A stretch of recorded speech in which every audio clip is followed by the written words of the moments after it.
Commission will please come to order. The time is 6:08 p.m. It is Thursday, October 27th, 2011, and the Commission is in Thatcher, Arizona at Eastern Arizona College. We also have a satellite location set up in Clifton at the Greenlee County Courthouse.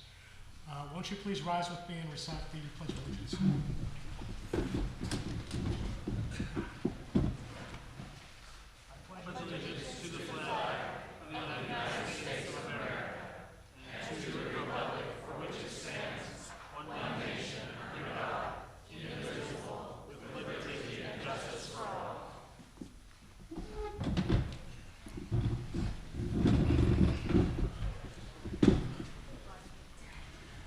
Thank you all for coming out tonight. It's great to see such a great turnout, and thanks to everyone in Clifton who I see there as well, participating in our satellite office. We're here tonight to receive public comment on the two proposed draft maps, the draft legislative map and draft congressional map. And I think what the public input on those maps is going to be very important to us going forward. Before we get too far into this, federal law requires that the Commission make translation services available, so I'd like to invite Brian McBride to come to the podium. He's going to read an announcement in English and in Spanish offering those services.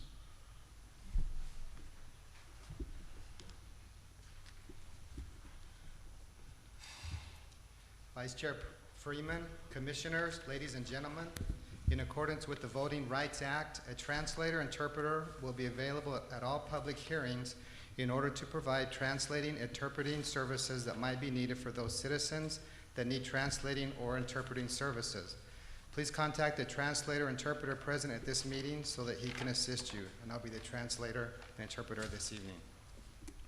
Vicepresidente Freeman, comisionados, damas y caballeros, de acuerdo con la Ley de los Derechos Electorales, un traductor e intérprete estará disponible en todas las reuniones de audiencia pública a fin de proporcionar la traducción e interpretación que pueden ser necesarios para los ciudadanos que necesitan servicios de traducción o interpretación. Por favor, contacte al traductor e intérprete presente en esta audiencia para que le pueda ayudar. Y soy el intérprete. Thank you. Thank you all again. My name is Scott Freeman. I'm one of 5 commissioners on the Redistricting Commission. All of our hearings are recorded live. They are live streamed on the internet, or for a place where they cannot be live streamed, they're recorded and then available later on the internet. All of the commissioners don't come to all of these meetings. There's at least 26, perhaps more, public comment hearings that the commission scheduled over a 2.5-3 week period. So the commissioners have sort of divided the duties across the state. I know that those hearings that I haven't been able to attend in person, I've watched them all live when they've been available live on the live stream, and I know that the Chair Colleen Mathis, Vice Chair Herrera, Commissioners McNulty and Commissioner Sturts are watching the proceedings tonight and are with us tonight through the internet. I'd like to introduce a few other people who are here tonight. To my left is Counsel for the Commission, Mary O'Grady from the firm of Osborne & Audon. To her left is Willie Desmond from the firm of Strategic Telemetry, the mapping consultant for the Commission. Also here tonight, the man with the gray hair there in the back is Ray Bladeen, the Executive Director of the Commission. Also next to him is Christina Gomez, our Assistant Executive Director. We also have, I think out in the hallway, our Public Information Officer. You probably met him at the table out there, Stu Robertson.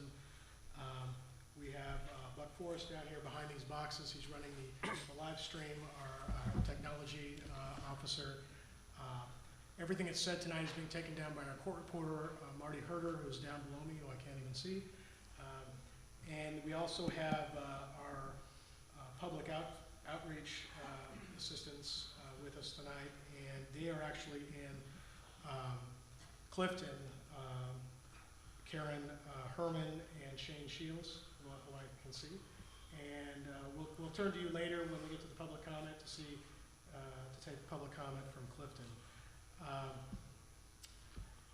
Next on the agenda is we have a brief presentation from a mapping consultant who's going to explain the redistricting process in Arizona and how we've got to where we are now. So I'll turn the program over to Mr. Desmond. Thank you. My name is Willie Desmond. I work with Strategic Telemetry. We were the firm hired to assist the commission with technical assistance in the mapping process. I'm excited to be here and to hear more about what you have to say and to explain a little bit more about what went into these draft maps and how the process has worked. Today we'll be discussing the draft maps that have been approved by the Arizona Independent Redistricting Commission for both the congressional and legislative maps. The goal of these meetings is to hear public comments from you about the draft maps. So again, thank you for taking the time to attend tonight, and thank you in advance for your comments on them. The draft maps you'll see tonight are currently under a 30-day review period that the commission, so that the commission can hear your input and learn as much as we can about the feelings of Arizonans as we proceed forward. Before going onto the maps, so I do want to give you a little bit of background on the redistricting process. So Arizona's redistricting process is governed by the state constitution as amended by the voters of Arizona following in the year 2000 with the passage of Proposition 106. It stipulates that the Arizona Independent Redistricting Commission redraw Arizona's congressional and legislative district lines to reflect the results of the most recent census being in 2010. As a result of this census, Arizona gained a 9th congressional seat. Arizona's Proposition 106 lays out 6 criteria. The first one is that it must comply, all plans must comply with the U.S. Constitution and the Voting Rights Act. Also, equal population. These first 2 criteria are federally mandated. All plans must meet these criteria nationwide for congressional maps. Additionally, to the extent practicable, the districts must be compact and contiguous, respect communities of interest, use visible geographic features, city, town, and county boundaries, and undivided census tracts. Also, we must favor competitive districts where there's no significant detriment to other goals. All right, just a little bit more background on the Voting Rights Act. Arizona's congressional and legislative districts must receive pre-clearance or approval from the Department of Justice or a federal court under Section 5 of the Voting Rights Act before they can take effect. To get pre-clearance, Arizona must demonstrate that the new districts do not discriminate against minority voters in purpose or effect, which means there can be no intentional or accidental discrimination. Under Section 5, Arizona's redistricting plans cannot be retrogressive. The plans cannot weaken or reduce minority voters' rights. Also, the presence of discrimination can be determined by analyzing population data and election results. At this point, we're going to show a brief video from Bruce Adelson. He's an attorney with Federal Compliance Consulting. He's been assisting the commission and advising us on the Voting Rights Act and pre-clearance process. So.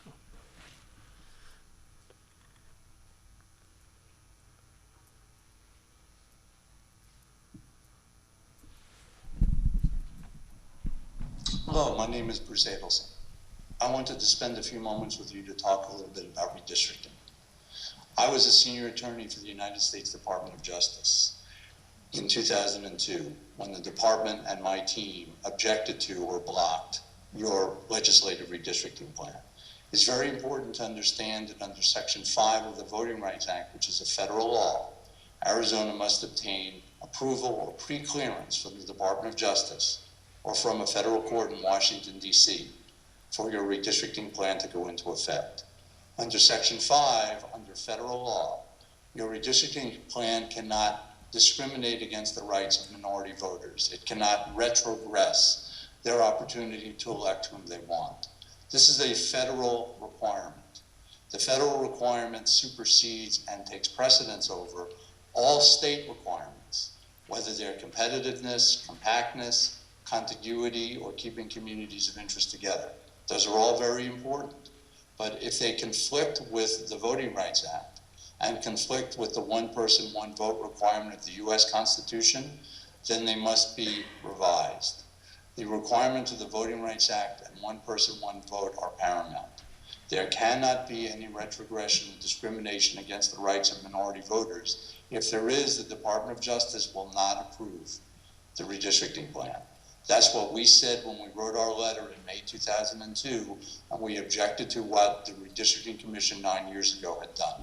We found that the redistricting plan, the legislative plan, had discriminated against the rights of minority voters. And under federal law, that plan could not go into effect.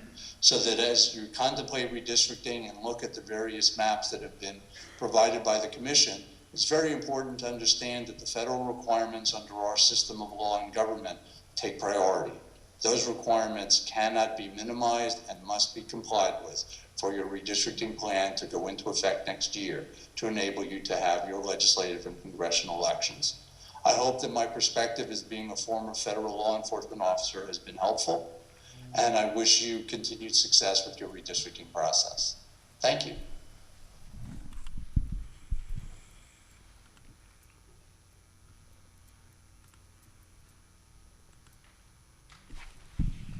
Okay.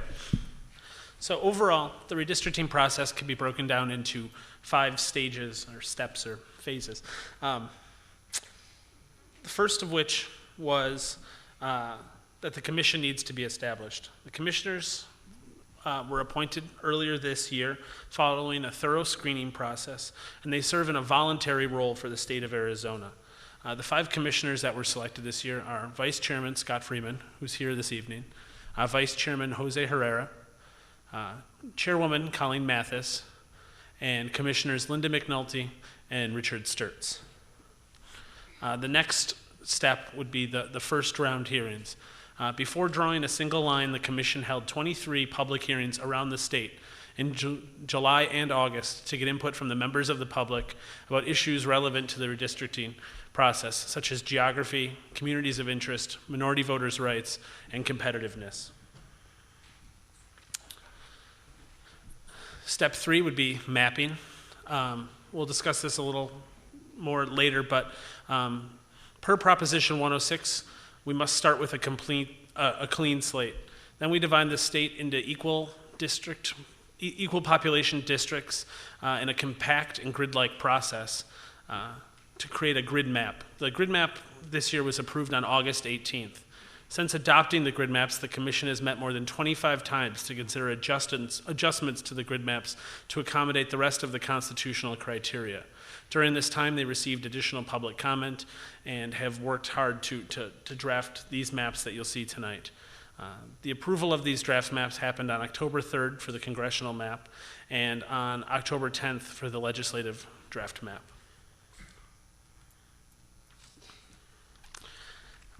All right.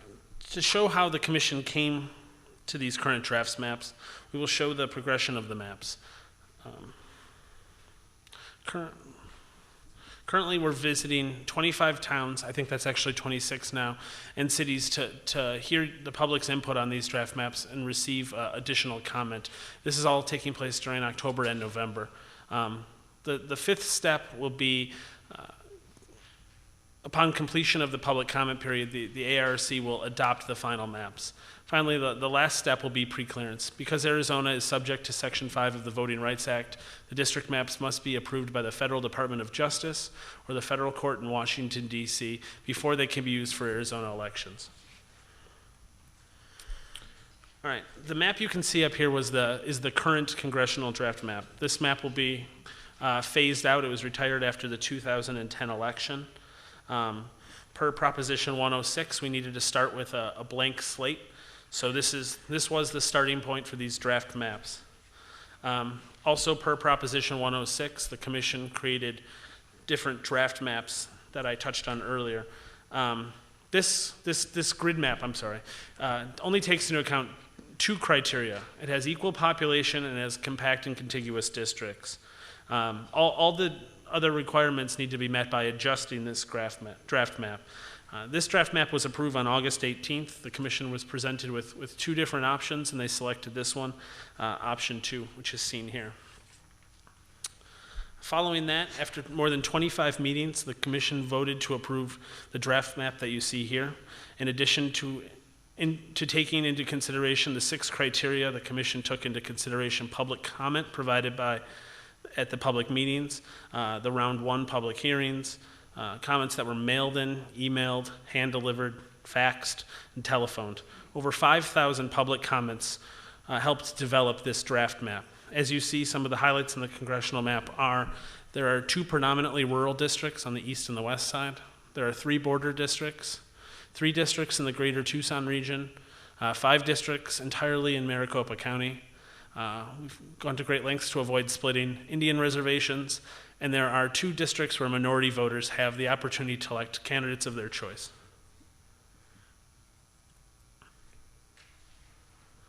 Okay, again, per Proposition 106, the congressional draft map followed a very similar path.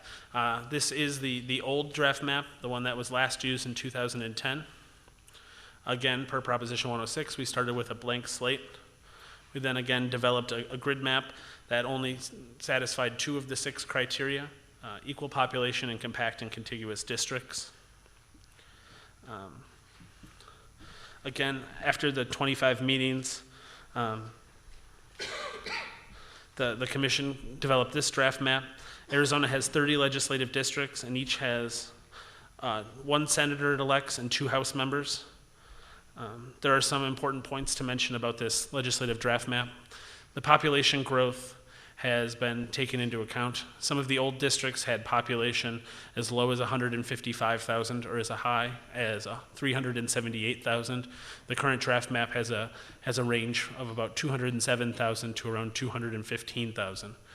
To comply with the Voting Rights Act, the draft map includes 10 districts in which the minority voters have the opportunity to elect their candidate of choice. The draft includes 3 districts wholly within Pima County, districts 3, 9, and 10, and 3 additional southern Arizona districts, 1, 2, and 4. 17 districts primarily within Maricopa County, and 9 districts primarily rural. All right, the commission wants to make sure you stay connected throughout this process and is eager to hear your input. To make sure your voice is heard, there are several ways of commenting or giving us your feelings. You can fill out a request to speak form and speak at one of these meetings. You can submit your input at the hearing or on the website. You can visit our website at www.azredistricting.com, or you can call us at 602-542-5221 or toll free at 855-733-7478. All right, most people here are interested in the draft maps, which can be found on the website and here at the meeting. We do have a screenshot of the website here. You'll notice a few things. You can click on the meetings tab to get information about what meetings are coming up. There's a public input button, so you can submit your input, and you can view the maps down at the bottom.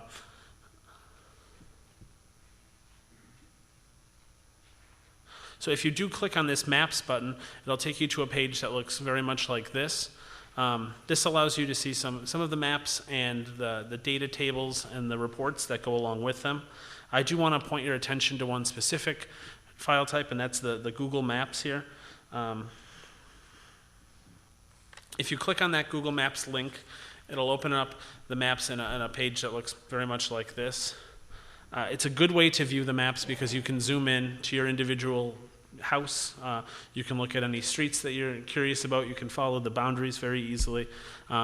Using these buttons on the left-hand side, you can turn off the counties, you can turn off the actual district's shading, and really kind of play around and explore how the maps work. I want to show you, it's easy to zoom in. You can go down to the city level or the street level, or even the house level. So this is a zoom in of an area in Maricopa County, but just an example. As I wrap this up, I just want to highlight a few things, again, on the Commission's website. If you visit the website at azredistricting.org, you can draw your own maps. You can watch the current meetings and the past meetings, and you can get updates on future meetings. I'd also encourage you to keep up with us on social media if you're into that sort of thing.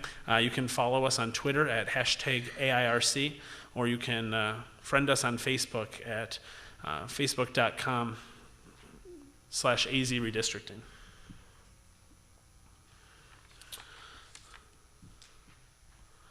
All right, well, I just want to thank you all again for being here. We're very excited to hear what you have to say and learning more about about your feelings. Please feel free to talk to me at the end of the meeting or anyone else on staff if you have any questions. More than happy to help you with anything or answer any questions you might have. Thank you. Thank you, Mr. Desmond. And I as well will stay after the hearing if anyone has any questions or want to talk about the redistricting process. And before we get to public comment, I want to extend a special thanks to Keith Alexander, Eastern Arizona College. He was instrumental in setting up the evening we have here today, and I understand also instrumental in setting up our vote at the Greenway County Courthouse in Clifton. Next is public comment. If you would like to address the commission, there are these yellow request to speak forms. They should be on the table out in the hall. If you want to come and speak tonight, please fill one out, give it to our staff, they'll get it up to me. If you don't want to give public comment at the microphone tonight, you should have also picked up a packet that has printouts of the maps, and in the back there is this blue form that you can complete and leave your comments in writing. You can either complete them tonight and hand them to our staff, or take them home, complete them at home at your leisure, and mail them to the commission. And of course, if you go to the website that Mr. Desmond mentioned, easyredistricting.org, you can find a link there where there's a public comment form available to you there on the website, and you can just transmit it over the internet, and that gets to the commission as well. There are also phone numbers you can call the commission and speak to staff if you have any questions or would like to give comments. So with that, we'll turn to the public comment portion of the program. Right now, I have 13 request to speak forms here, and I know there's at least one person in Clifton who would like to speak. So I'd ask tonight that everyone try to limit your comments to 5 minutes, and Mr. Forrest will keep the timer. And when you hear the chime, that doesn't mean you have to stop. Just a reminder to try to wrap up your thoughts so we're fair to everyone here and everyone gets a chance to speak. And when I call you, please come to the microphone and state your name and spell it so that we have an accurate spelling of your name for the record. And if I haven't announced this when I called your name, please tell us who you're representing, if anyone, yourself or another group, and tell us the town, city, or county that you're from. If I haven't already said that. Now I have 14. So first, I'd like to invite James Palmer, Chairman of the Graham County Board of Supervisors from Graham County, to speak.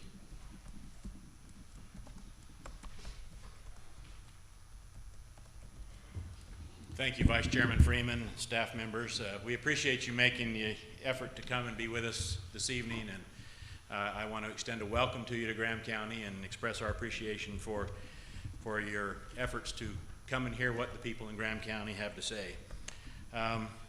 I'm a lifelong resident of this county. I have represented Thatcher, Central, Pima, Klondike, and Fort Thomas for the past 11 years on the Board of Supervisors. I'm currently the board chairman. And I am a past president of the County Supervisors Association. And I realize now I just forgot to spell my name, but it's Palmer. I forgot to remind you. And I am here in my capacity as a leader of the community to dispel the notion that Graham County and 4 of our neighboring counties can be sacrificed to satisfy the political aims of communities that are far removed from us physically, socially, and economically. The legislative draft map has me very concerned that the communities of Eastern Arizona have only relevance for their population, and our relevance and effective voice in the state legislative process is about to be silenced. The legislative draft map splits Graham County into 2 different districts. Actually, I think it's 3, but the population are in 2. It does not keep Graham and Greenlee counties together. Graham and Greenlee are nearly identical in their communities of interest. They both have significant agriculture, mining, and water issues, and they actually cooperate with each other to provide some county services. No 2 counties in the state are more interdependent than these 2, and they stand to lose the best representation that they've had in a long time here in the Arizona legislature. Graham County's community of interest lies within the small towns of our neighboring eastern counties, where our ancestors from all walks of life and ethnicities carved out farms, ranches, mines, and communities out of rural Arizona. They do not lie with the communities of Sierra Vista and eastern Pinal County, where border and military and urban issues are the order of the day. The communities of Safford, Morenci, San Carlos, Globe, and Payson have far more in common with Heber Overguard, Snowflake, Taylor, Winslow, Holbrook, Sholo, and Pinetop. Too fast? Okay. And Pine Top, then Flagstaff, Window Rock, and Vale. Any map that puts White River and Pine Top Lakeside in a different district than Show Low, but keeps Show Low with Flagstaff, is seriously flawed. White River, Pine Top Lakeside, and Show Low share everything: shopping, hospitals, roads, forests, and the list goes on. Therefore, I support the comments that Chairman Loopy of the White Mountain Apache delivered to this body at the hearing in Honda. We need common representation so that our issues are addressed by people who are part of our community, and we need local communities to stay together. Our communities are founded and maintained on ranching, farming, mining, tourism, and natural resource development. Navajo, Gila, Apache, Graham, and Greenlee counties are neighbors. We share roads, watershed, forests, and the issues that go with them. Yet these counties have been pulled apart by the draft maps that have been adopted by this body. The legislative draft map puts Greenlee County in with Navajo and Apache and Hopi tribes. These communities have little to no interaction and are physically isolated from each other by hundreds of miles. The legislative draft map splits both Gila and Navajo counties into 3 legislative districts. While this configuration may supply population numbers to other areas, it does not lend any credibility or confidence to the competitive voting strength of our citizens, and it devastates our voice in Phoenix. The distance that separates Flagstaff and our Native American neighbors to the south from the rest of this region cannot be rationally justified as a stronger community of interest or competitiveness argument when most, if not all, of the population that would satisfy the requirement for a legislative district comprising Flagstaff and its surrounding areas and the communities of the Navajo Nation are literally next door to each other. Add to those facts that the Navajo Nation spends significant amounts of money in Flagstaff with consumer goods, services, and education, just like White River does in Pine Top and Show Low, and Bylas and San Carlos do in Safford and Globe. You have every reason to keep the communities of Eastern Arizona together in a legislative district that reflects true representation of communities of interest, contiguous principles, and representation. And then finally, on the congressional districts, we submitted to you from the eastern counties a truly rural congressional district, and we would ask that you put Gila County back into that district. There are roughly 1.5 million Arizonans that live in non-metropolitan areas. That's more than 20% of this population, and we ask that you give the rural voters the respect and choice to elect one of their own, regardless of party. Similarly, keep Congressional District 4 rural. Your early efforts that had those 2 truly rural congressional districts led many of us to believe that the rural vote would actually mean something, but somehow that's all changed, and we'd like to see those put back to where we really feel how we have rural representation. It's been a privilege to be with you, and I would answer any questions if you have any. Thank you very much. And by the way, if anyone has pre-prepared written remarks or even maps that they would like to submit, please get them to our executive director and the member of our staff. I have it. Let me give them to him in the back. Yes, thank you. Next, Richard Lunt, Greenlee County Supervisors, Chairman. For Greenlee County, representing Greenlee County.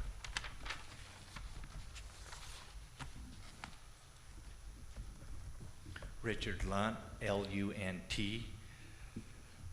Well, thank you very, very much. You've seen me at many of these, and you know, it's always hard to follow someone, one of my counterparts who we think alike, and he being from Graham County and I'm from Greene County, you know, he's already expressed that we do a lot of things together because we are very much alike. In fact, Greenlee County was formed from Graham County, and back in 1909. And so, first of all, I just want you to know that we feel in Greenlee County that our voice is being silenced. We, much like Supervisor Palmer said, the old LD5 consisting of Greenlee, Gila, Graham, Navajo, and Apache counties worked very well, and we had a voice. And we had, especially in the legislative district, we were heard, and we made a difference. This legislative map puts Greenlee County in with the Navajo, Apache, and Hopi tribes. I want you to know this is unacceptable to the residents of Greeley County. We just do not have the same interest as the tribes do. And I'll repeat that. We do not have any of the same interest as the tribes do. Another thing, your map splits Graham and Greeley counties. Our interests are the same. Agriculture, mining, water. And we actually cooperate with each other to provide services to our constituents. Boy, it's tough to follow someone that has a lot of the ideas. I know you want to keep this short. Finally, I was one of those that proposed the Eastern Counties Organization map that we presented to you the first part of this month. And we believe that that map, we put a lot of time and effort. We hired consultants. We believe that it met your 6 requirements. It made us competitive. In this district, right now, we've had Republicans, we've had Democrats that represented us. And we feel that the way that you're doing this, that won't be the issue. So please, whatever you do, Greeley County wants out of the District 7 that you have proposed. We just don't have the same interest. And put us back together with the counties so we will have a voice and we won't be silenced. Now going to congressional districts, about 20% of the population in Arizona are rural. And we look at things different. They look at land metro areas look at land for a place to recreate. We look at it as a place, as a resource, a place to raise our families, to make a living. They look at water as a commodity. We look at it as a resource.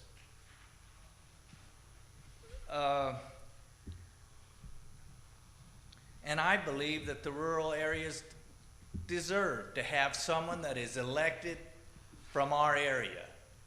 And I think we'll give you an example. Before this last districting, we were in Tucson, and Congressman Colby was our representative. And we'd go over there and we'd say, hey, we just don't agree with this. And he says, I agree with you 100%, but you do not elect me. Now, is that a voice? That's the difference. And that needs to be heard. Another thing, we want the eco map. It had District 4, CD4, was another rural area. And you gerrymandered that thing where it's picking up a lot of the metro. And so, there again, our voice is being watered down. So please, listen to us. It makes a difference. We have to live with this. And what happens in Maricopa County, I wish would stay in Maricopa, and what happened in rural counties would stay here, but that's not the way it works. Last of all, I thank you for your efforts. I bet if you knew then what you know now, I don't know if you'd have volunteered, but we appreciate your effort, and we realize that the effort it takes to come and listen to us. But your decisions we will have to live with for 10 years. And you've seen me at a lot of these. I wouldn't be here and wouldn't have testified at so many if it didn't make a difference to us in the rural areas. Once again, thank you very much for your time. Thank you.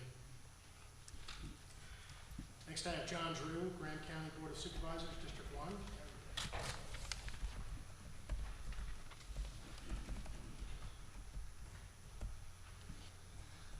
After the many times I've spoke, it's actually Drew John. That's okay. I'm used to Sorry. it. It's a claim as a character builder. It's John, is the last name, John. Vice Chair, members, those that are watching here tonight, welcome to Graham County. My counterpart speaks very eloquently about everything, and I'm going to touch on a few things that are very important to me and people in Graham County. I'm one of the 3 supervisors here in Graham County, and we represent about 40,000 citizens in Graham County. And we are a rural community, and we work hard to keep it a friendly rural community. We have been able to accomplish this partly because of the people you see here tonight and committees like this. Members like yourselves have seen the importance of rural representation, that have legislators that we elect as rural citizens and understand our rural values. You have the authority and charge to decide how we will be represented in our legislative district, which is what I'm speaking on tonight. You can decide whether to listen and do something about what is being asked tonight. What you are being asked is to keep Graham County whole and continue to have rural representation. As you've been told many times, Graham and Greenlee, as recently as Richard, were once the same county and then was split. We're sister counties. And when I say sister counties, we are sister counties. We've always worked together with many, many IGAs, MOUs, and sometimes even sharing staff. Our mining operations are owned by the same company. Our watershed supplies the needed water for our citizens and agriculture. I've been on the watershed committees since 2000, and we're dealing with Greenlee and Graham all the time on our watershed, and we work together well because they're our neighbors. Keep our rural representation intact. Keep our communities of interest together. Someday, one of you or one of your kids might want to live in a rural community. This is one of the ways to destroy rural communities, is to have representation from your metro areas. If you want to keep rural communities so the metro people have somewhere to visit to get away from the metro, you need to keep the rural communities intact.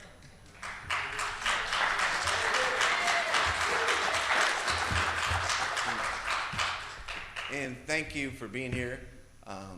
You know, this is not just a way of life, it's our way of life. And we enjoy it, and we invite you to move here and keep rural Arizona in place. Okay? Thank you. Thank you.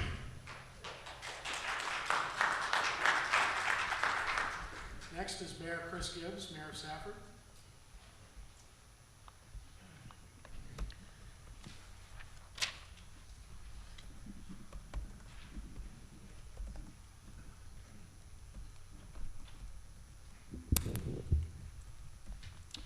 Vice Chairman Freeman, staff members, welcome.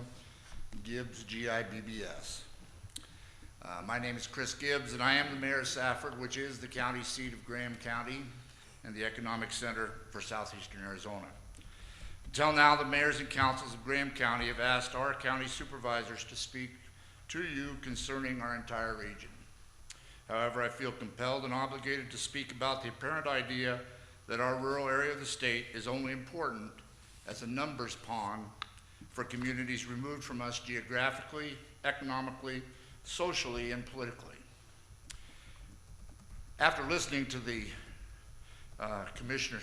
supervisor speak, I realized how closely my presentation echoes theirs, but I'd like to state it anyway. As far as the legislative districts go, the proposed legislative draft map fails drastically in allowing the rural communities of this region any relevant input to the legislative process at the state capitol. Arizona is predominantly a rural state, at least in area, and yet this map appears only derived to satisfy the numbers scenario to appease more populated centers and silences rural interests. As drawn, could there ever be a conceivable legislative candidate from the Gila Valley to represent this district? Our population is less than 35,000, and we couldn't compete with East Tucson, Vail, Sierra Vista, each having many more numbers than that. To legislatively separate Graham and Greenlee County is nothing short of preposterous. and definitely appears to only satisfy political agendas for larger population centers far removed. These two interdependent counties are the definition of the concept of communities of interest. You've been hearing it from each of the supervisors. We share everything. Mining, agriculture, shopping centers, tourism, major medical center, and even last names and some heritage. The groups that settled this area are still here. I personally am not originally from the region. I've only been here 7 years, but I can truly appreciate those that have 4 and 5 generations in the soil here. Now would be a great time, and it was already mentioned, but water issues. Graham and Greenlee counties share a large drought-stricken watershed, and this arid state really needs to look to that. It's difficult enough with the legal issues that are always present for consideration in watersheds, but to separate the legislative voice that we now enjoy would really weaken any ability to govern water policies for this region. And the notion of community's interest certainly extends much farther than these two counties. Same basic interests, resources, and concerns are also shared with Gila, Apache, and Navajo counties, as you've already heard. However, the proposed legislative draft map splits Graham County into 2 separate legislative districts, Gila County into 3, and Navajo County into 3. It forces Greenlee County to be in the same district with groups hundreds of miles from their location, and certainly have no commerce or political interaction. The splits may help with the numbers game in other areas, but here in our region, it effectively silences any political voice our citizens might have in state government. Concerning congressional districts, I'm still not sure why any county in the state needs to be divided on this map, no matter what their population. Border issues are specific. All border communities should be part of the same solution. How did Bisbee and Douglas get added somewhere else? And how did the original discussions of 2 legitimate rural CDs just vanish? Rural and urban citizens do have differing needs. Why can't this vastly rural state have legitimately rural representation in our state legislature and Congress? I plead with you to accept the maps already supported by Graham County supervisors, Greenlee County supervisors, and many of our regional friends. In closing, I have one simple request. Give rural voters a little respect. Don't lump us into some urban district just to balance numbers. Without regard to political party, let us choose our representation from local area candidates we know might actually understand our issues. Please allow us our political voice. Thank you.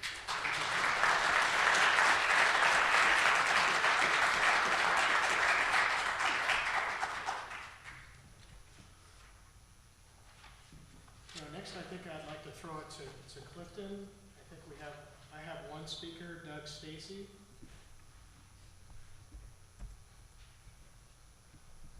And again, as a reminder, if you could state your name and spell it, tell us who you're representing, if it's someone other than yourself, and what town or city, county you're from. My name's Doug Stacy, S-T-A-C-Y, no E in it. First of all, I'd like to thank you guys for going through this process. And I know it's a difficult process, but looking at these maps, our Board of Supervisors from Graham and Greenlee County and the mayor from Safford's already expressed some of the same issues that I have. You know, the people in Maricopa County, in our congressional district, your proposed map in the congressional district, they don't understand anything at all. We had a 538,000 plus acre fire that directly affected our ranching operation and a lot of my neighbors on the Blue, Springerville Ranger districts, the town of Greer, and the people down in Maricopa that you guys have listed in our congressional district. They don't care about that. The only thing they actually care about is trying to get our water, which the supervisors have just expounded on. And I really wish you guys would take a hard look. I'm for rural representation, and I don't care about including Maricopa and Casa Grande and all the other little communities down there, probably Coolidge involved. they don't have the same issues that we have in rural Arizona, and I'd like to keep it rural too. I'm a native Arizonan. My family's been here since the late 1800s, and I guess I'm speaking for myself, but I had some people when I left the ranch today told me, speak for us too, Doug, because they have the same issues. Everybody's after our water, and all you're doing is throwing fuel on the fire when you're trying to district us with districts that want our water, and we're trying to fight in opposition of taking our water. And water is everything to us. And Richard expounded on it or mentioned it earlier. It's a commodity for the people down in the valley, and a lot of the so-called Indian tribes. The only thing they're interested in is the money that's going to be generated selling it to the metropolitan areas, and we don't. All it's going to do is kill us up here. It's already doing so. And I'd just like to really, right now, I'd like to also thank the Board of Supervisors members from Graham County and Richard from Greenlee County, and the mayor of Safford, and appreciate you guys and your time, but I really wish you'd really take into consideration that 5 counties, the rural Arizona map that was because I've seen it. I don't have my copy here. I left it up at the ranch today, but it's a workable and a rural map that really addresses the issues that are pertaining to us. And a lot of the people in metropolitan areas, they don't understand our issue at all. In fact, we hardly have any voice now, and I'd like to at least have some kind of a say. So thank you for their time. Really consider it, please. Thank you. Thank you.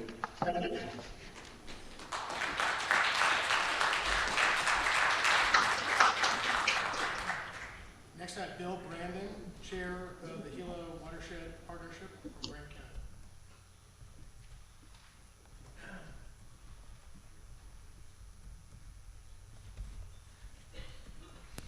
My name is Bill Brandaw, B-R-A-N-D-A-U. I'm representing the Gila Watershed Partnership, but I'm a 35-year resident of Graham County. And this is a map of the Upper Gila Watershed.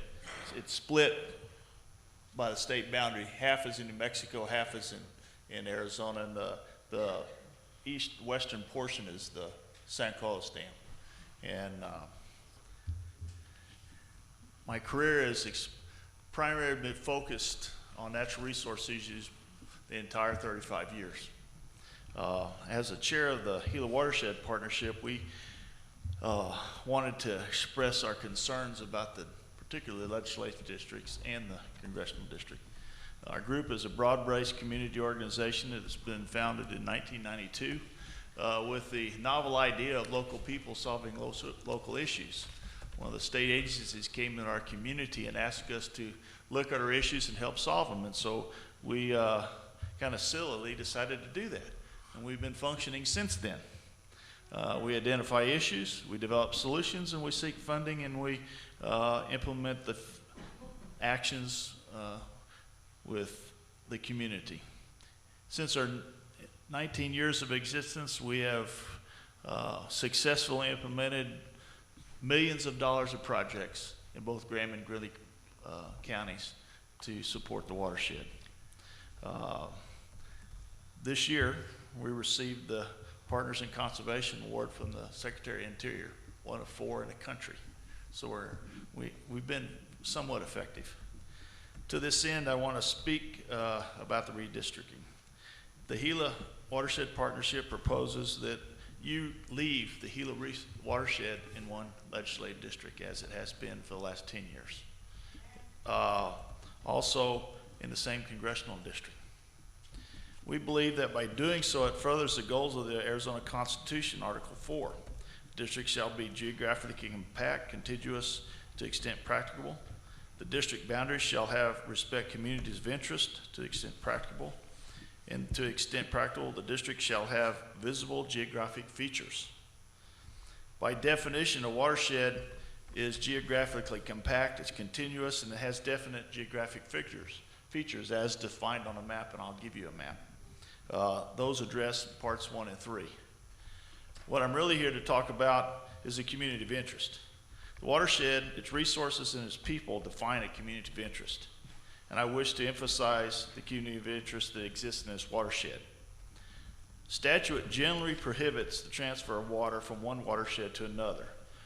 As a result, our water will be generally managed and used in our watershed. And when we're represented by people outside of our watershed, we lose control of that, or at least lose, I'm not as eloquent as the politicians. We lose, regardless of the artificial legislative boundaries. The geography of a watershed results in transportation corridors being located in a manner that creates communities, markets, and employment centers that are completely within the watershed. By location, we are defined as rural. I'm sorry, and I use this example. The 40,000 people, 38,000 in Graham County, and then 8 or 9 in Greeley County, and you put in the other people, those people don't even count up to half of what's on the entire street of Indian School from east to west in Phoenix. And when we get gerrymandered into North Tucson or gerrymandered into Casa Grande, we lose our representation. The Upper Gila watershed encompasses a majority of Graham County, and Greeley and Graham counties, and portions of the Gila and Cochise, and actually way up here, Apache County.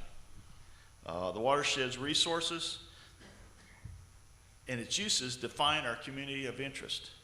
The watershed produces water, wildlife, minerals, forage, timber, open space, and the uses associated with those resources, water, agriculture, our communities, the wildlife, natural resources, hunting. Matter of fact, just to show you how important this is, I'm giving up my morning hunt tomorrow to be here. I'm giving that up to be here. The minerals, and I'm sure you are too. I feel your pain. Minerals, we have one of the largest copper mines in the these issues create all these issues create a very sharp learning curve for whether it be a legislature or a congressman. In my previous life, I've dealt with every congressman the last 20 years. And when we had a congressman that was representing us as a whole, we could talk to them and educate them. But when our congressman was representing Tucson, it was very difficult to educate them on our issues. Same thing with the legislators. Understanding these issues in the watershed is large, complex, and important to the Upper Gila. And it's difficult for a seasoned person to even understand it, much less a novice. And that's what we'll get when we get at somebody. It's important that our lawmakers have an incentive of a large single block of voters to learn these issues and represent them. It appears that the redistricting proposal will divide the watershed, the communities of interest, and the citizens into multiple legislative and congressional districts. And I think we're only going to be about 15 to 18% in any one of them. We're going to lose our representation. Not only will the citizens lose representation here in this watershed, but our resources will lose too. It was spoke of, water is a major issue. And when it's split up, it's very difficult for a legislature or a congressman to focus on those as a whole. So I thank you for time here, and I hope that you put our districts back together where we can continue to be productive and solve the issues in our watershed. Thank you. Thank you.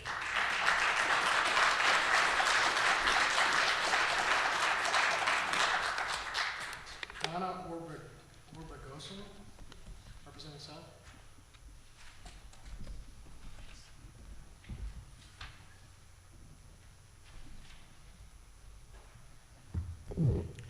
Good evening. My name is Donna Orbegoso, O-R-B-E-G-O-S-O.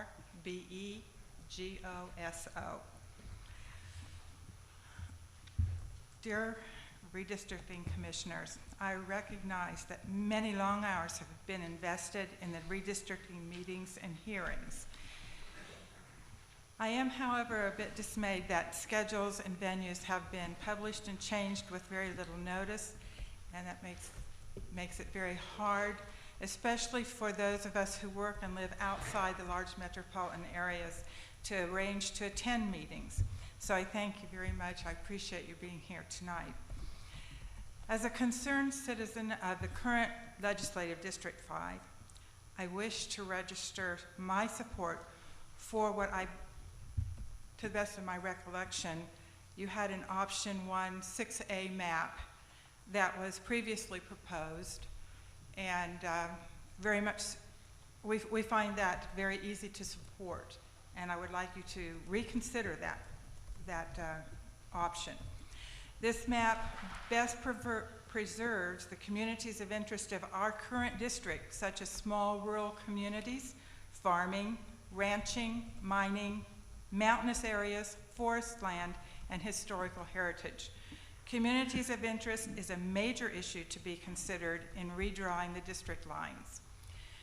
This map also keeps our counties geographically intact and contiguous, which is another important issue to be considered. The lines I see that define the new districts certainly meander around to give advantage to political persuasions. And I'd like you to remind you to please remember, when you increase the percentage of an ethnic group in a district, that percentage cannot be reduced later. So when we're talking especially about the district that contains all the Navajo or all the Indian reservations, it would be very difficult to have a district with a lower percentage of Indian ethnic population. The maps currently being proposed have several rural counties split in half or at least three ways, and parceled off to metropolitan districts. Often the legislators and population of these urban areas really are not aware of the uniqueness of rural Arizona and do not realize the effect that legislation often imposes upon rural areas. I respectfully yet strongly request that the Independent Redistricting Commission, reconsider the long-term consequences of the current maps and the imbalances that are being created. Rural Arizona needs representation, and I do not see that happening with these districts. Thank you. Thank you.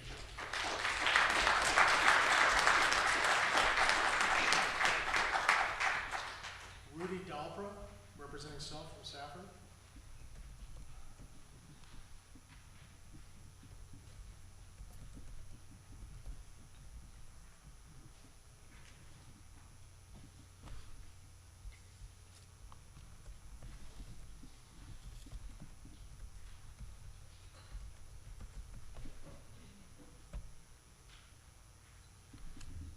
You had the name right, Rudy Dalpra, D-A-L-P-R-A, private citizen. Retired, spent most of my life in community journalism. So I try to pay attention to what's going on around me. Although on this particular issue, I'm kind of cold turkey. So the only observation I want to make is, I think that the voters of Arizona amaze me at times, because when a proposition is put on a ballot, the results are often contrary to what I would have thought maybe the legislature would do. And I think setting up this commission was a case in point. I think separating the deliberation over redistricting and taking out of the hands of politicians who have vested interests was a very wise move. And I'd like to compliment the members of the commission. I was amazed when I got the handouts how many hearings you had and how much time you spent on this project. And I can understand the provincial interests of the people who have already spoken. They're better prepared to deal with the issue than I am, but generally speaking, from going hastily over the statistical data you had there, it would seem that what you've come up with as it is meets the federal criteria. Whether or not that can be adjusted to accommodate the interests of the people who have spoken without jeopardizing the one man, one vote principle, I don't know. But in conclusion, again, I'd like to say that I appreciate the work you people have done. Thank you. Don Carter from Town of Pima.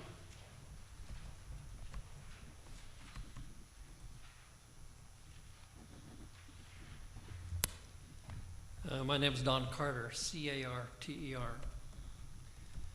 Vice Chair Freeman and staff, I've got a big long talk to give. Now we're restricted to 5 minutes, and so I can ad-lib that, I think. I think that it would be easy to concur with everything that's been said tonight, and I think that perhaps by now you've been hearing this time and time again over the past couple of weeks at least. When the commission was appointed by the courts, they were given some very specific criteria to follow. And it appears to me as an observer since that very first meeting that we had down at ASU, and I think Vice Chair Freeman, you and I talked, that there were some concerns that I expressed about rural counties being represented and how we were going to be represented just on the inputs to the commission. And I was told that we would have the opportunity through the setup that we have currently with Clifton and Morenci this evening, Greeley County. This is the first one that I know about in our area. So we didn't get represented properly. Some of the hearings that have gone on before our hearing have been loaded with people who have particular agendas, and I assume that each meeting that you have has essentially the same thing. We're fighting as rural Arizona, as rural counties, Graham County, for our livelihood. Some have said water is important. When I lived in Maricopa County, water was what we did to the ground to make our grass grow. It's the thing that we went down to the local park and fished so our kids could fish. But water to rural counties is our livelihood. Without that water, we don't survive. With the compacts that have been placed on rural counties, particularly Graham County and Greeley County in the past few years, farmers now are limited to a specific acre feet of water. Some farmers can hardly grow crops with that, and understanding that there's a desire to still take more water from the watersheds that Bill Brando expressed. Representation is an important issue also. I can remember historically, because I'm a little older than some of you, that in this county, Graham County, Greeley County, historically in the past, some of the best and the largest and the best legislators from the state came from. We currently have in LD5 3 legislators that the people have elected, and those 3 legislators have well represented our interests. Senator Sylvia Allen is currently Senate Pro Tem. Representative Brenda Barton sits on very important committees pertinent to our area. Representative Chester Crandall likewise sits on very important committees for our area. To do what you're doing with the map, LD map, all of them go away but one. Senator Sylvia Allen goes away. She's no longer with us. Representative Crandall disappears. He goes into another district. He goes away. Representative Brenda Barton is now placed, if this map were to occur, which I hope it does not, she would be placed in a district with 4 other representatives currently sitting in office. And since the district can only have 2 representatives, that means that 2 will be eliminated. Probably what would happen is that because our representative, Brenda Barton, is the youngest of all of them, she would probably be eliminated. And so now we have from Graham County, Greeley County, absolutely 0 representation. As has been expressed very well already, when you put rural counties in with Alpena or Maricopa County, or just touch the counties to get the population there, all of a sudden the 40,000 that we're talking about here are left completely without representation. I think that probably the most telling story that you've heard tonight is the Representative Colby said to one of the constituents here, that's atrocious, but that is what will happen if this map is allowed to go forward. You know that, and we all know that. That's why we're here. We're fighting for our lives here, for our good. And we please request of you that you take that into consideration. Forget the political things. Use all 6 or 7 of the criteria that the DOJ has placed on you. Not one. Don't take one of them, which seems, at least apparently in the last 2 or 3 weeks, has occurred. This one of competitive districts is negating the effect of all of the other 5 or 6 that you're supposed to be using. The Arizona Supreme Court said you're supposed to be using. And it appears that you have not. That's not acceptable.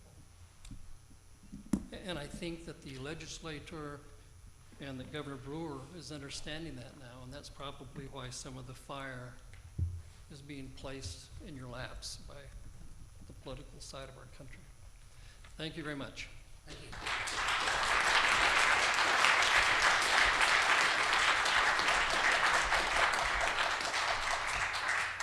Susan Breen, representing South from Clifton.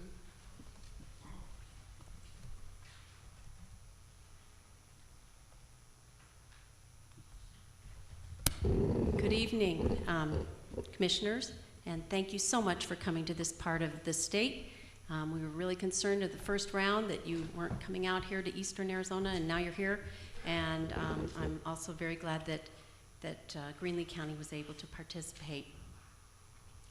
I want to thank you for your incredibly hard work that's all volunteer and that's been very increasingly difficult.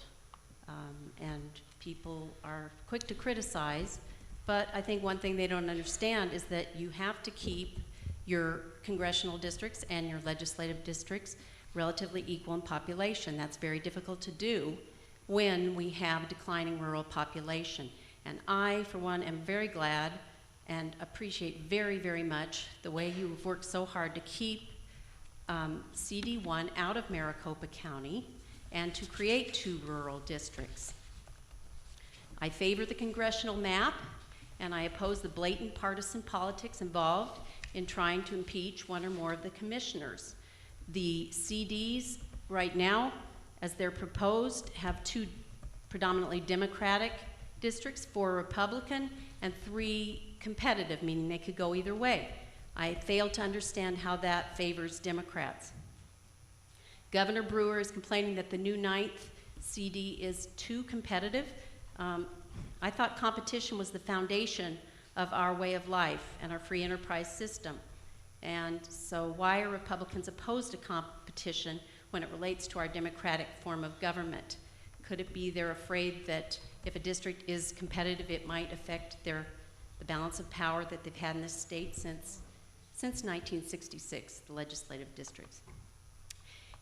As far as the legislative districts, thank you for keeping Greenlee as a whole and not splitting us up. Several of the draft maps did have us split in 2.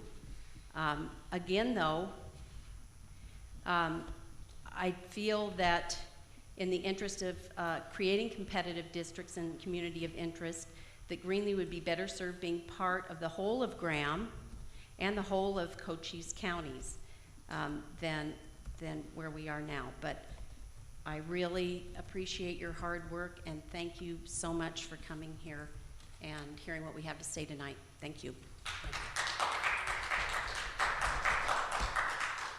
Jenna Mason, representing South from Graham County.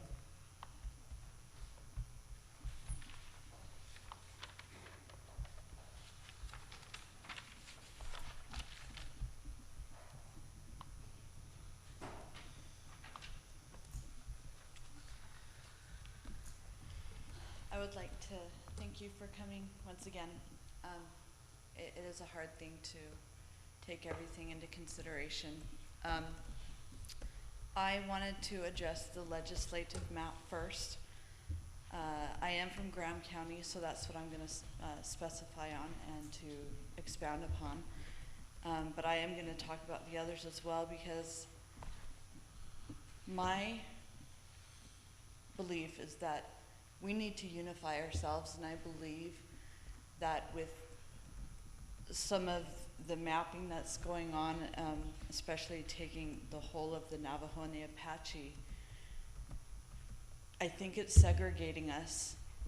And I do differ in some of what people have said about our interests with the Navajos is our land, and the Apache is with our land. As the previous map has stated, that we still have that mining in Globe, and we have that in common with the Indian nations. We have mining in Morenci as well, and our unemployment is above the national average. It is 12%, and we need to keep that in mind, that we need to have our jobs available to us, our legislation to, I didn't know it was gonna get like this, but we don't need to have our mine taken from us, from Graham County, and our watershed with the Greenlee County, we share that. We have a wonderful relationship with them. We are essentially cut in half and then put with Cochise County and with Tucson as well, and it's a metro. They don't share the same interests as us. They have 2 caverns, 2 caves. They have the whole like Air Force Museum. It's a very, very different way of life. They're metropolitan. We are rural. My whole theme is unity. We need to keep our rural communities rural and our metro. With that, we can have blue-collared workers and white-collared workers working in harmony. We grow the cotton, we send it to our cities, who then make it into something we can wear. And I think that we need to keep that in mind. We need to be able to be represented fairly. Now that being said, I wanted to address the congressional map.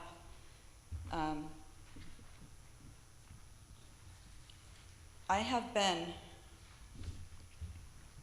to Utah and back and all the way around, and like I said, the Navajo and the Apache, the southern part of their nation and the northern part are very different. The southern half is more of a mid-desert range, and the northern half is more arid and dry. So as far as community interest goes, in their own regions, they're not, they don't have the same needs agricultural wise as, their topical. So in closing, please reconsider these 2 maps and the previous one that was accepted before, and let our voices be heard and not squashed out by 5 different metropolitan areas ranging from Flagstaff to Sierra Vista to Tucson. Thank you.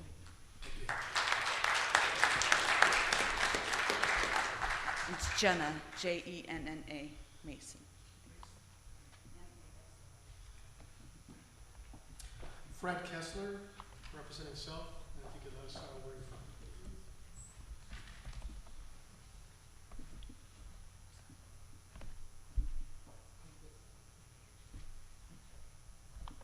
I feel a little out of place because I have so much less information to give. If you could spell your name and tell us. Fred Kessler, Kessler, Pima. The first 69 years of my life, I lived in Cleveland and the Phoenix area, so I've been a metro boy all my life. And when my wife indicated she wanted to move to the Thatcher area, I gulped and thought, well, we weren't married yet when she said that, and I thought, I think it's worth it to me to get her And as soon as we found a place in Pima, and I looked out at Mount Graham from our backyard, I felt at home. So even though I've been a big city boy, I'm now a rural boy, retired as a teacher. And I agree with about everything that has been said tonight. And I've learned a lot, and again, I'd like to add my thanks to you giving us this opportunity to complain about what the redistricting people have come up with so far. We feel it deeply. I don't want to have to go back to a big city now. And this redistricting process seems to be encouraging that kind of thinking. I appreciate especially Senator Allen and Representatives Martin and Crandall for all they've done to represent us, and I don't want to lose that representation.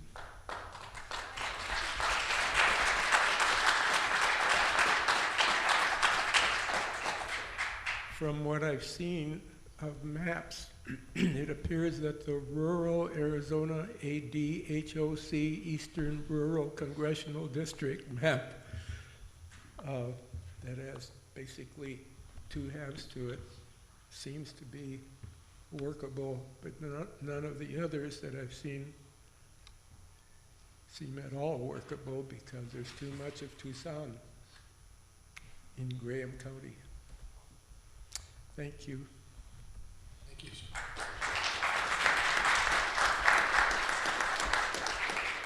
David Morse, representing Self.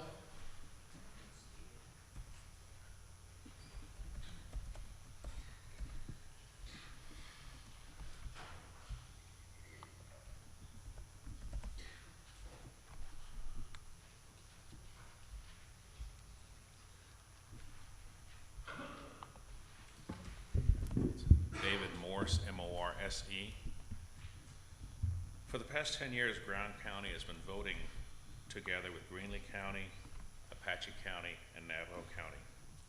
We've developed long and meaningful relationships with the people and the businesses of those areas. The proposed map would tear Graham County in two places, placing the majority of the population into a district with whom we have little to no interaction, who develop no relationships, and basically have no vote in the affairs of the new legislative District 1.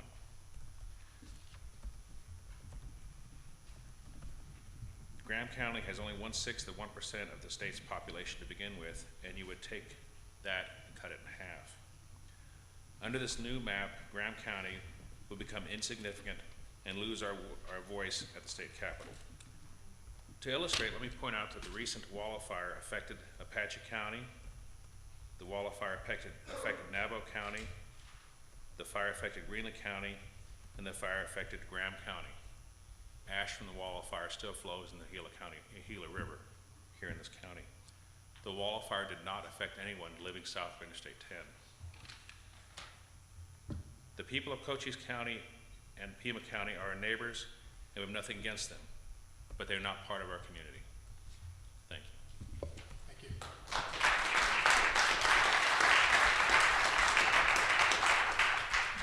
Sharon Watson, representing Self from Graham County.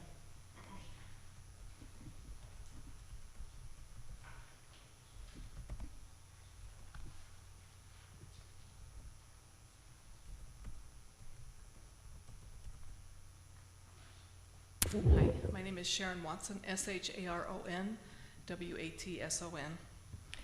I came up here because I don't feel that the communities of interest have been met in the maps that you are proposing. And I also agree with everything that everyone has said this evening, and I won't reiterate that because it will take forever. But some very good points were brought out, and I appreciate everyone voicing their opinion. I would like to be counted as opposing the LD and the CD map. that you've got as a draft right now. I'm in favor of the LD5 map that has already been submitted. I believe that's the name of it. And I feel strongly that my voice and all of the voices in rural Arizona will be silenced with the draft maps that are being proposed right now. And I want to thank you for your long hours of work, and that's all I have. Thank you.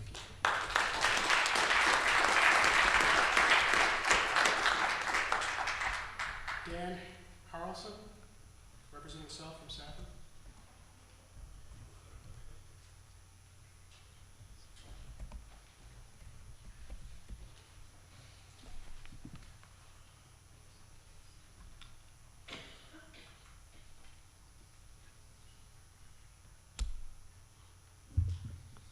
I'm Dan Harrelson, Haralson. I'm actually fourth generation here in the valley.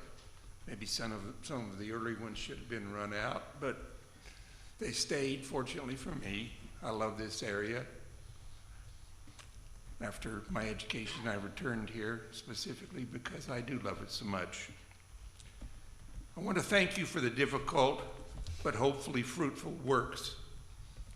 But having said that, the legislative district should include Greenlee County, that was part of Graham County until 1909 and has long been our beloved sister county. And also the reservation, the San Carlos Reservation, that has long been a part of our shopping and commercial outreach. These areas are closely tied to us in so many ways. I want to impress upon you to please keep our rural representation alive and give us a chance to elect people that understand our issues. Keep politics out of it. I know you have tried to do this, and it is appreciated. I think everyone here, certainly the ones that have spoke earlier, find faults with either the congressional or legislative lines that have been drawn. But after all the suggestions are heard, the decisions are yours.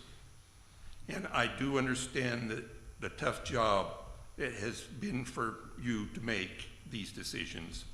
Many thanks, and please stay independent. Thank you very much. Thank you.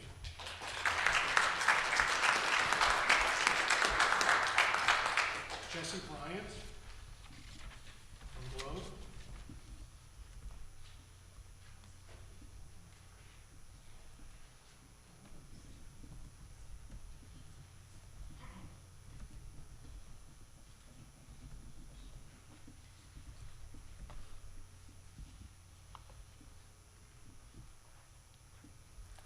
Good evening. My name is Jesse Bryant, last name B-R-Y-A-N-T. I last had the pleasure of being before you when you came to visit us in Globe. Since then, Globe City Councilman Larry Alderman's been doing his best to attend all these meetings and speak to you and keep rural Arizona in front of your eyes and noses. And when last I spoke to you, I had the honor of telling you that 9 rural communities across eastern Arizona had approved resolutions supporting the maps that keep rural Arizona together. Tonight, I have the greater privilege of telling you that 14 rural Arizona communities across eastern Arizona have passed resolutions supporting the legislative and congressional maps that keep us together, keep our representation rural. And I'm going to tell you, over the next week, you're going to have even more cities and towns across eastern Arizona approving those resolutions.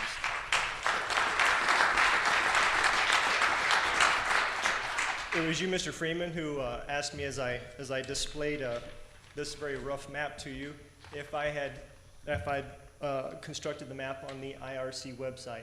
Well, I took your advice, and I spent about 20 hours last weekend, and I reconstructed it on the IRC website.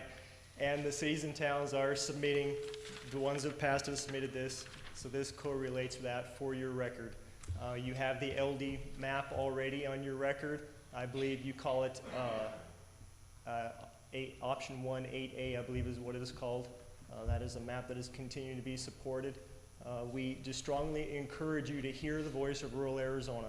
As you've heard here tonight, our cultures, our economies, our livelihoods, our very existence depends upon us keeping a rural representation that is from among us, that understands what it is to be one of us, and can fight our battles when we have to confront state and federal agencies, especially over the natural resource developments. The tribes are our neighbors. The Hopi and Navajo are in a congressional district. Well, the Hopi will be in our next congressional district, and the Apaches are a part of our legislative district.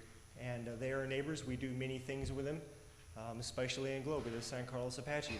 They shop in our stores, and we go out to their lakes, and we share Chamber of Commerce events, and I'm sure likewise up north, the White Mountain Apaches in Show Low. Please hear our voice. Please do not ignore that voice.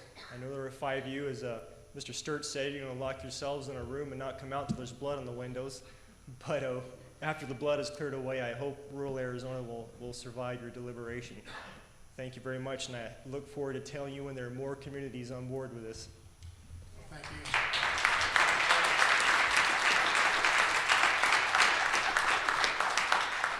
Thank you for doing that, Mr. Bryant. I feel your pain as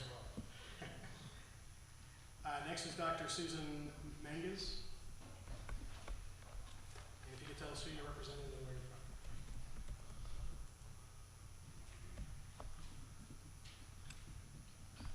you're from. I'm Suzanne Menges, M-E-N-G-E-S. I'm just a private citizen representing myself, and I don't know if I'm from Graham or Greenlee County. Let me tell you why. We run a cow-calf operation, a cattle ranching operation on the Gila River and in Greenlee County and in Bonita Creek in Graham County. I'm highly involved in both counties. I've been a school administrator in both. I'm a member of the Duncan Valley Electric Co-op Board in Greenlee, Gila Watershed Partnership in Graham. I don't know which county I'm in half the time, and that's okay, because the county lines in this area are very, very faint. I'm a graduate of NAU and U of A, and I'll tell you, there's nothing more important to the rural population than us continuing to be rural and to be represented by those that understand rural issues. Don't get me wrong, we love our urban friends, and we appreciate what they bring to our state as well. We love sharing and teaching about rural issues.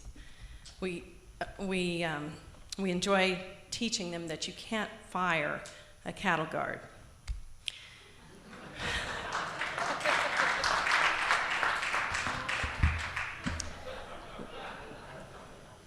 We teach them about what a backcountry byway is, what it takes to farm and ranch in rural Arizona today. Farmers and ranchers provide the fuel and the fiber of this state and this country, and our issues are so incredibly different from that of our urban counterparts. Just imagine if someone from Graham or Greenlee County went into Phoenix and started making decisions for them about where to build a school, how to divide their neighborhoods and their subdivisions. It's ludicrous. We wouldn't know the issues, but yet there doesn't seem to be an outcry, except what you've heard here today, about our urban counterparts making big decisions for our water, for our public lands, and it's a big concern for us. I would urge you to reconsider the Eastern Arizona County's eco-map that maintains our rural integrity and our rural issues, and that we keep rural Arizona rural. I appreciate this opportunity. What we're experiencing tonight is what makes America great, that we can come and express our opinions, and I'm very proud to be a part of rural Arizona. Thank you.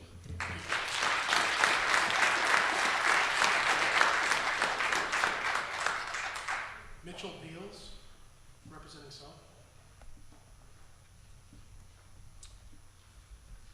Beals, B-E-A-L-S.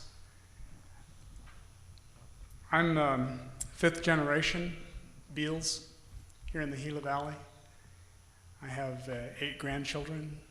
They will be the 7th generation here in the Gila Valley. My great-great-grandfather assisted in founding Pima, Arizona. He also assisted in digging the canals to see that we had water to the farm ground. I'm living on the farm that my great-grandfather cleared from the desert floor. I have a neighbor. He moved from Queen Creek, he and his beautiful family. His wife said, I knew we needed to get out of Queen Creek when one of our friends commented when I said, that's a cotton gin over there. He said, cotton gin? I don't see any sheep around here.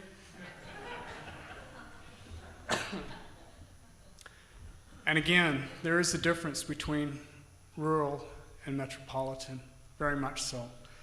When I looked at the maps,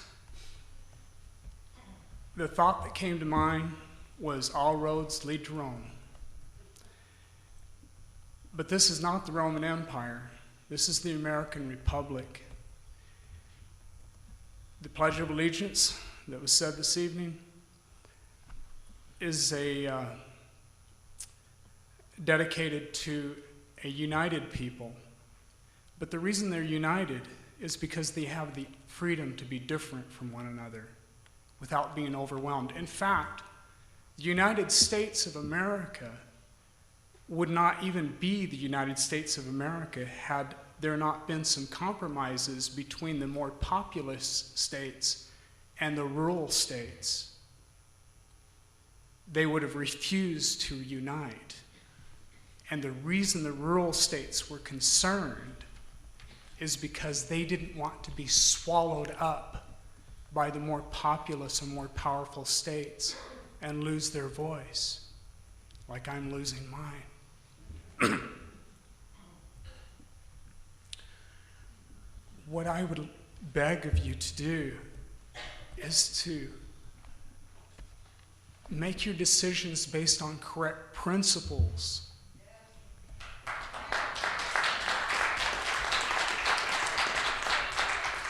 Use those founding principles as a guiding light. Those are the principles that got us here. Thank you.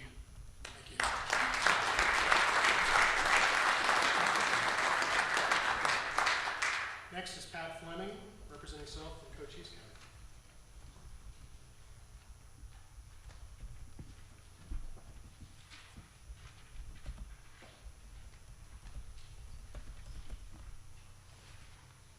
Thank you, Mr. Vice Chairman. Commissioners who are watching from afar, members of the staff here, thank you so much for allowing me a chance to speak. My name is Pat Fleming, F-L-E-M-I-N-G. I live in Cochise County, which is another rural county in southern Arizona, southeastern Arizona, as a matter of fact. Cochise County was also affected greatly by fires this summer, so we understand how people are feeling with the fires that they suffered during this summer on the eastern side. I'm here as an advocate for good government, for true legislative representation, and my particular community in Cochise County. I must tell you, this evening's been a real education hearing from the members of this community. Their comments are very well thought out and very informative. But I'm also here to express my support for the process that was presented at the beginning of the meeting, where it was described how the voters of Arizona in November of 2000 voted to create Prop 106, which created the commission on which you're now serving. Now, 4 of your commissioners were appointed by legislative leadership. That is, 2 from the majority party and 2 from the minority party. Collectively, you commissioners selected the independent chair, and that was evidence of your ability to come together in bipartisanship. The efforts that set a great example for the rest of our citizens, and which we certainly are in desperate need of throughout our state. Your efforts to draw new congressional and state legislative districts have been constantly under attack. However, for the citizens who do so, there are at least that many more, maybe, who appreciate the efforts that you have completed as citizen volunteers. And this is not to say that I agree with all of the distribution of the legislative districts, quite frankly. There are way too few truly competitive districts in the current map. For example, a major concern to myself and to many is that of a particular minority-majority district, that is Legislative District 2, that's been packed and creates a 26-point advantage for the Democrats. This clearly violates the Voting Rights Act. I prefer to see some of the Democratic-leaning precincts in the border communities of our Cochise County that are now in LD2 moved back in to make Cochise County an entire county within a legislative district. The current LD1 is certainly not competitive. However, making all of Cochise County into a single legislative district will certainly allow for representation of the communities of interest there in that county. So I thank you for being citizen volunteers, thank you for your attention, and thank you for considering all of the comments this evening. Thank you.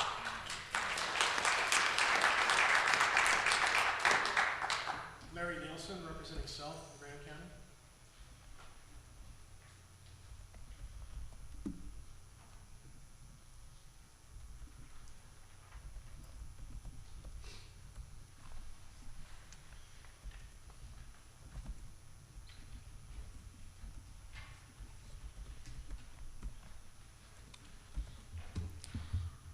I appreciate the opportunity to come here and speak to you today to give you my true opinion of things. I am not from this area originally.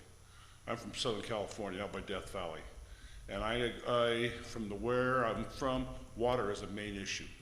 And I see from this meeting here today, this was one of the primary concerns of this group, to be able to concern of the water for this area and how it's used. To me, it was a major point of my life to have water. It meant everything to us. I lived in a very rural community with 3 chemical factories in the town. They depended on water there. We had to have it to make our citizens work. This meeting today was a meeting of the people stating what they truly believe. It's a meeting of the people being concerned and going about things the right way to demonstrate their belief in the American way and the justice of life and what this great country provides to us. I am very proud to be an American. That's a major part of my life, and I'm proud of it, and I would demonstrate it everywhere, anywhere. Thank you for letting me sing my piece this evening.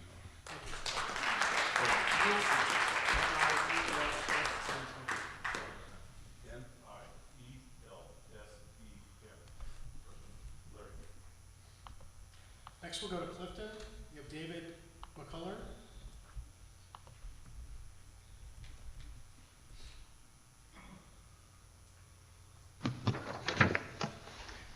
Good evening. My name is David McCullough, MCCULLAR.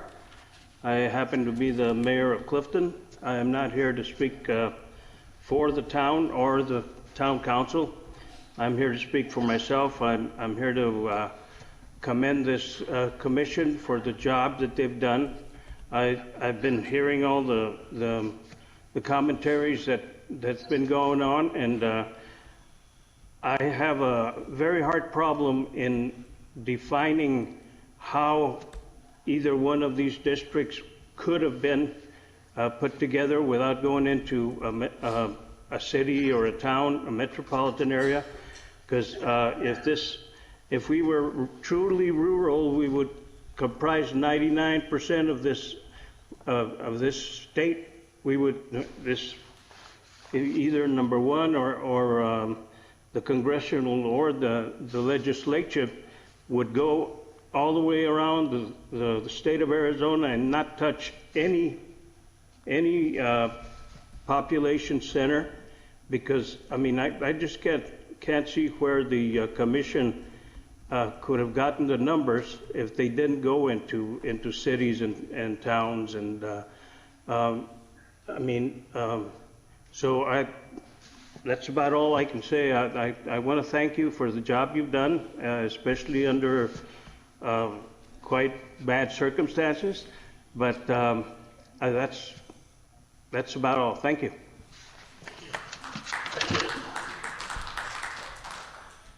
Is there anyone else in Clifton who would like to speak?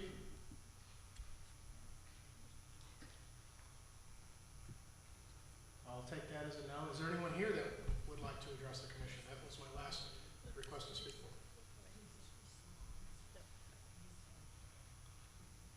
Shane, is there anyone? Yes, Commissioner Freeman, we do have another individual. We'll actually have him state his name, if that's okay. My name's MC Holliday. I'm the mayor of Duncan, although I do not represent the town. But everything that you heard tonight from our people that were speaking there, believe it. It's all true, and we really need to keep it like it was. Thank you very much. Thank you, Mayor.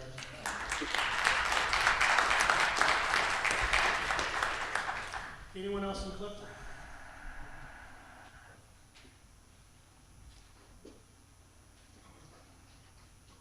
Okay, anyone else here in Thatcher?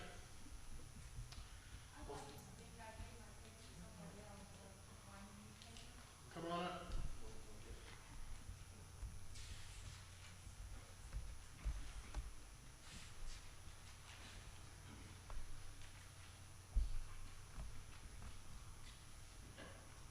And did you say you completed a request to speak form? I gave it to somebody else because they wanted to speak. But I would like to, my name is Jeannie Boriak, and it's spelled B-O-U-R-I-A-Q-U-E, and it's not pronounced anything like that. But I would like to thank you for coming. I would like you to take very, very seriously everything that you've heard tonight. And I feel very, very prompted by God to speak to you and say to you that He is in full control, and that you are, volunteers as you are responsible before God for the decisions that you make, and not to be biased or guided by anything other than what is right and just and good for this community. And I thank you for that.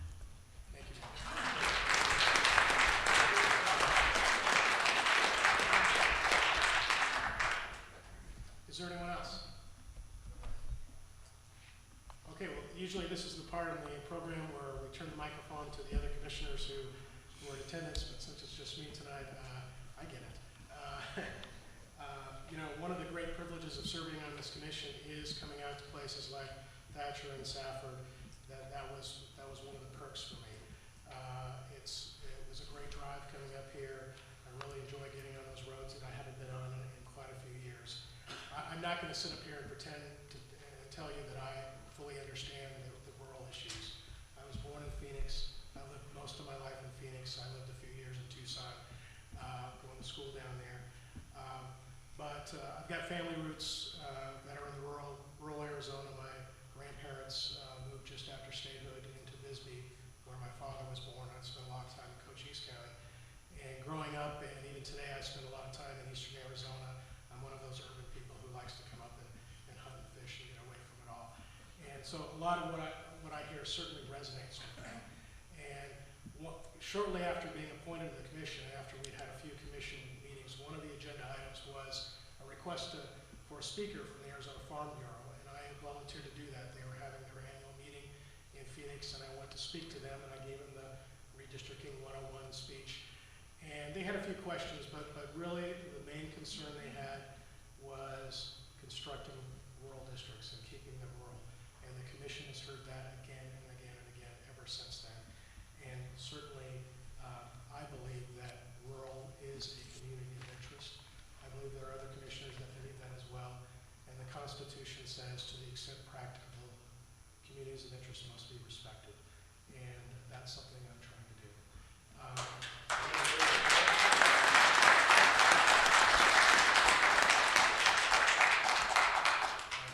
I want to thank everyone for coming out, everyone for sticking around to listen to me at the end. It's really a great turnout. Appreciate the input. What the commission is still going on with the second round of public comment hearings. I believe tomorrow the commission is in Nogales, and then Saturday is in Yuma, and next week I really can't think that far ahead, but we've got hearings set, I think Tuesday through Saturday of next week. And then after the public comment period concludes, the commission then reconvenes, conducts business meetings, and makes adjustments to the draft maps to produce a final map that will be voted on.